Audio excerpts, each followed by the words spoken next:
I'm Margaret in Windsor, and I'm trying to put this up. Some of my letters from Jack Hartsville and pictures of the Dempseys are gone, but these were some that Jean, she's still alive, the last of the sibling in the Dempsey family. I was kidnapped in 41 and brought to Moulton, Alabama, to a pigsty. And remember, that was in 41, and this is not too many years ago. So I'm going to show you this and try to read the rest of Jack Hartsville, who was an FBI reporter, undercover as a reporter, and saved my life, maybe more than I know, but at least in 1980 and 81. Here's Elizabeth. My father is Edward VIII, who never married Wallace Simpson. She married a double. She was an American spy. There was more than one double. And this is Georgia O'Keeffe, my aunt, the artist. My aunt is Claudia. I'm tired. I really am. This is Georgia, and my mom is Claudia Ruth O'Keeffe, and Georgia's my aunt. Anyway, showed you my dad's pictures, married to my mom. I don't have her picture. And this is Lizzie Borden. Her father helped in my kidnapping with JFK. I put all this up, so if you care to go back. But this is a woman who's lived in my homes, and she's Illuminati. Her father's illegal. My father was taken down. He never married Wallace Simpson. And today they still have that on record, and the video's going, and she knows totally about my mom, about my birth, and I'm Victoria II. The minute I was born, my father made arrangements. He never meant to leave. They took him down with character assassination. He was married to my mom. Now I want to go to this. The life I lived was in a pigsty, so these pictures are not so far back in time here. In fact, she sent them to me about 4 years ago, I guess. The other pictures they're missing, and Jack's letters are missing too. I do want to finish one in a minute. But this is Elizabeth Borden. I call her Lizzie Borden. She's a war criminal. And look at the family that have lived so good, that are illegal. They're fake. They're not the real monarch. Okay, I was brought to Moulton, Alabama in 41 at age 2. And I want to show Jean. She's the last living of that family. And this was less interesting. No, they're not twins. No, if you can see it good, but doesn't matter, I guess. And that's Jean up there. And I won't mention that they're 2 cousins to the real Peggy, who's dead. Twins were killed by their mother, Lina. Sister to her, and she's the baby, and she's still alive. And they're all dead. Now then, she sent me pictures of these pictures. And that's the Dempseys, and she's saying, I might like to know how some of my kin. By the way, she did this after she found out that I had gone on YouTube and Facebook and found out my real name and was putting it up there. So this is when she contacted me, and the first thing she said was, you should see some of the things I'm going to put up about you. She really did. And now then she comes back with this because I've got too much information. And Lina Dempsey would have faced the gas chamber for killing her twins. But then if my book had been printed and they tried to kill me April Fool Day of 80, and I won't tell that again. I'm just going to try to get this up because my Wi-Fi can't put my videos up. So anyway, I'm just going to say this. This is her family. One of them's a minister here. And this is the Dempseys. That's Roger. I do remember him. So this is a letter that she sent, one of them, Jean, and it's unbelievable. She says, smile, smile when things go wrong. Keep on smiling. Love you. And she underlined, I thank my God every time I remember you. Well, if she thanks her God every time she remembers me, why doesn't she tell the truth? All these people, I've told you the truth in all of it. And every friggin' one of them, their reputations would be ruined. And the money and all of it. So anyway, I'm going to read the last part of Jack's letter.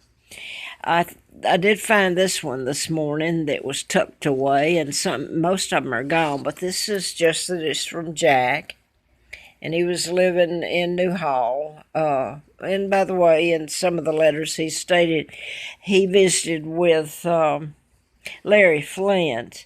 I'm going to just put these away a minute and finish this. This is a letter from Jack I met in Huntsville when they almost killed me April Fool's Day, and I'd done the book. And I'm going to turn it around here and try to read this. This is second page, and I found this yesterday. Today. I thought it was gone. And I've just put up the first part of it. You were indeed trying to pull back the curtains on some very nasty, clandestine, bizarre, and dangerous happenings in Huntsville underworld. It wasn't pretty.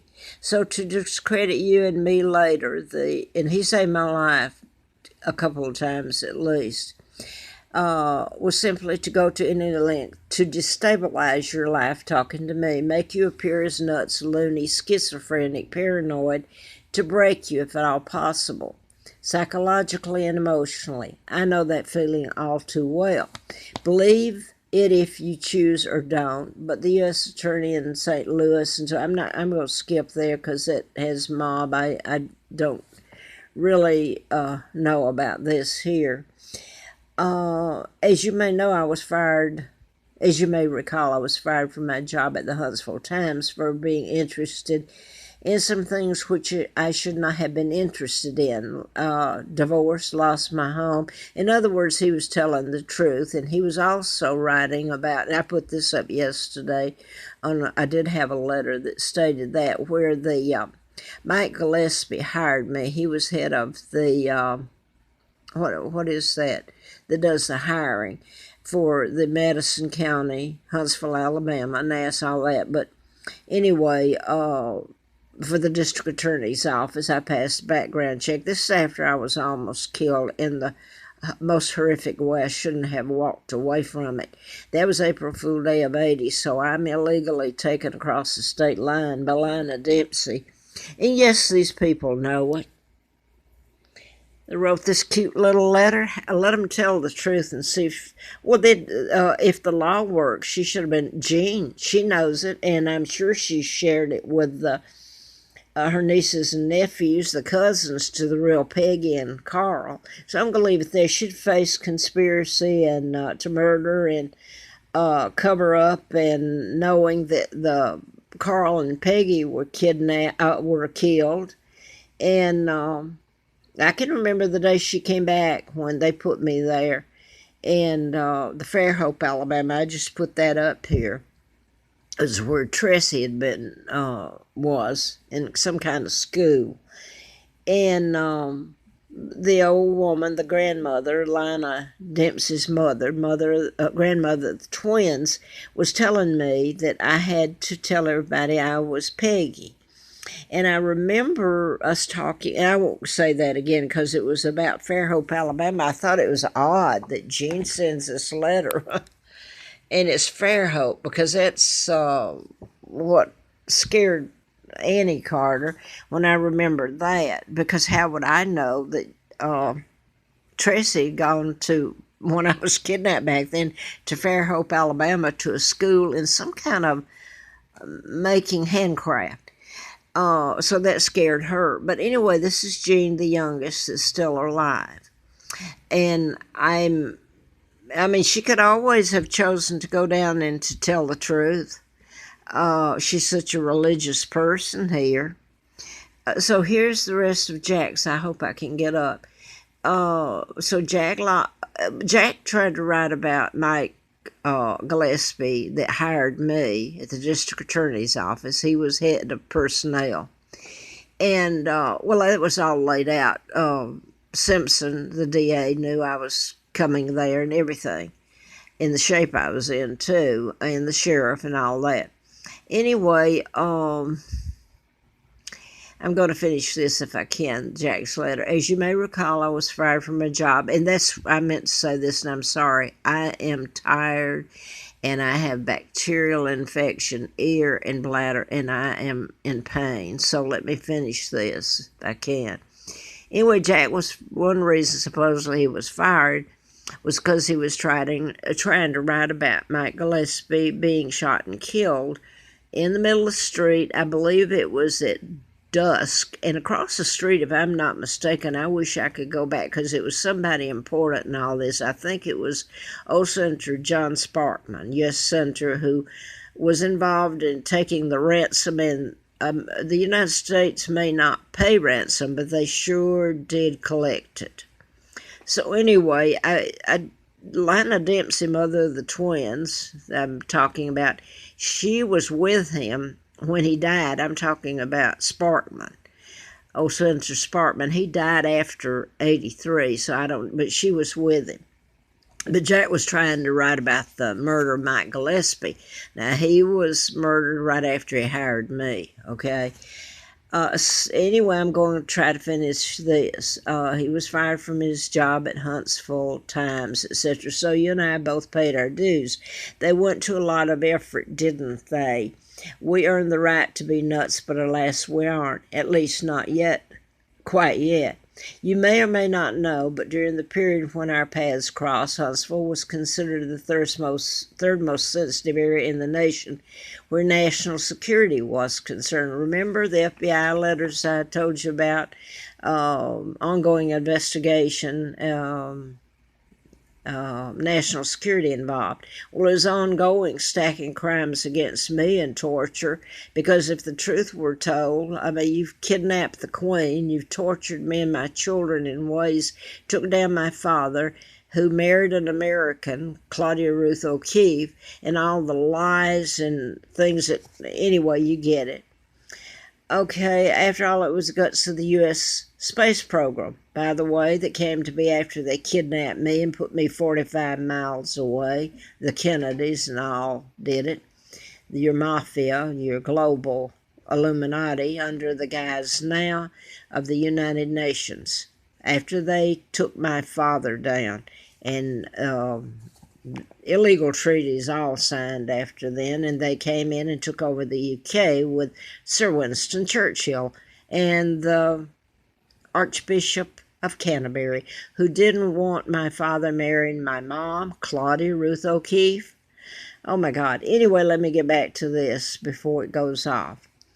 After all, it was the guts of the space program and home of the ballistic everywhere in the free world, where security leaks of sensitive data were occurring far too often, where the Army's missile munitions center and school operated, and this is where I wanted to get to, and where J. Edgar Hoover's FBI Division 5, a super-secret police agency, had operated since the early 40s. I'm brought there in 41. In fact, it was so sensitive that it did not exist, with links to Dayton, Ohio, Washington, D.C., New Orleans, Louisiana, leaks to, and sometimes the cloak of, wait a minute. Okay, I don't know, there must be another one. I don't know if there's one missing. Yeah, page missing here, I think. Sometimes the cloak of national security can be serious and abused, not to protect the nation's secrets, but to hide and bury blunders, even some very blurry conspiracies that more than hinted at criminal involvement in defense contracting. That too was happening in Huntsville. So I could go on that, but anyway, anyone who thought so was, well, crazy, that they thought the government was doing all this. Crazy enough to wonder why some individuals who had been in Dallas on that fateful November the 22nd, 63, would wind up being placed in Huntsville after the Jim Garrison conspiracy trial into the Jack Kennedy assassination fell apart. That's the Warren Commission, and that's where 1980, when I worked for the district attorney, almost killed. I lived at the Warren apartments and Fred Simpson, you can follow me on the Simpson. I later find out didn't marry. I mean, Wallace Simpson didn't marry my father. The Warren Commission covered up the Kennedy because it would lead back to the kidnapping of me and the taking down of my father and attempts to kill me now and getting all the money and ransom.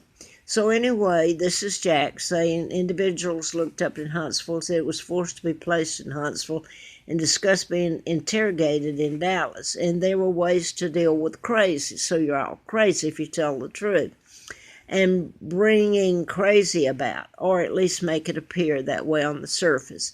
If blackmail or payoffs didn't work, try others. One such way was through a program called MK Ultra, a mind control, mind-altering research project with the Central Intelligence. Do you hear any of this from any of your congressmen? Or any of them, the media? Hell no, you don't. It's been a cover-up since my dad was taken down, and my kidnapping, what's done to my children, and they're promoting everything that this illegal Elizabeth and that family that's all illegally, and look what you've done. You've deleted my mom. You have accepted Meghan Markle. I mean, that's all fake monarchy. And here I sit over here still begging to get my name back and my children. Hopefully they're alive. Okay, targets were sometimes given LSD, other mind-manipulating chemicals with the intent to destabilize. Often the targets never knew they were given stuff. Still another program tied to research efforts called psychotronics in the U.S. and formerly called psychotronetics by psychotectronics by the later defunct Soviet Union was pursued during electronic frequencies, low-level frequencies, in some cases in what is called brainwave entrancement. You go back, entrancement, this goes back to the Tesla files. I was writing about part of it, and Trump's, well, you go back and see, the Illuminati stole it, the FBI had them. It gets into the other stuff. Only a percentage of an area's population could be susceptible to psychotronics, maybe only 10 or 20%, but it did exist, and it was used to electronically plant concepts and ideas in humans' minds without the subject ever having the faintest idea what was going on in such a project. The concept can implant fear, lethargy, manic moods, even deep depression, and unexplained paranoia. A gentleman named Nikolai Tesla was researching psychotronics as far back as 1930. The Soviet Union at one time wound up most of the research after his death, as I recall. In my judgment, you were one of those likely who have been targeted by MK Ultra for whatever reason. You and I both know you endured mind games as baffling as they were. It took a toll. In my case, it had to be something else. As you may have deduced a long time ago, I spent a lot of time compartmentalizing a lot of stuff, the need-to-know approach, you know. It may come as a surprise to you, but I did share a lot of this with Larry Flint last year. You may already know that. And I have made approaches with data to a lot of others, some in the publishing business, some in the movie industry. The frustration is I can't gauge the headway. My ears to the ground, listening for the thunder of buffaloes. I still have individuals out there who keep encouraging me to keep punching. Why? I have intentionally made it very clear that a lot more than 1, 2, or 3 individuals